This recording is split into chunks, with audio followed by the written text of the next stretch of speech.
अस्सलाम वालेकुम दोस्तों, केड़ा हाल है। उम्मीद कयां तो तव्हां सब दोस्त खैर खैरियत सां हूंदा। दोस्तों, ड्रामा सीरियल तकरार जंहिंजी ईंदड़ क़िस्त में छा थियणो आहे, छा थींदो आहे, जिन वीडियो में तव्हां दोस्तनि खे तफ़सील सां ॿुधाइण वारा आहियूं। हुन खां पहिरियां असांजे चैनल ते सब्सक्राइब कंदा, वीडियो खे लाइक कंदा।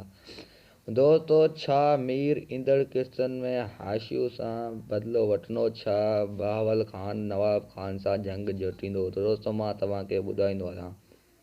ईंदड़नि क़िस्तनि में जेका हींअर क़िस्त ईंदी उन्हनि में बहावल ख़ान जी त अञा ख़बर कान्हे, पर मीर ज़रूरु हाशिउ खे गोलियूं हणी ज़ख़्मी कंदो ऐं हाशिउ खे हॉस्पिटल भेड़ो कंदो। ॿिए तरफ़ मां तव्हांखे ॿुधाईंदो हलां त अनक़रीब क़िस्तुनि में तव्हां ॾिसंदव त बहावल ख़ान बि मूसा दरिया ख़ान ऐं बख़्शियल वारनि सां गॾु ई नवाब ख़ान जे ॻोठ मथां हमिलो कंदो। दोस्तों, अॼु जी वीडियो एतिरी। अगरि वीडियो सुठी लॻी असांजे चैनल खे सब्सक्राइब कंदा, वीडियो खे लाइक कंदा। अल्लाह हाफ़िज़।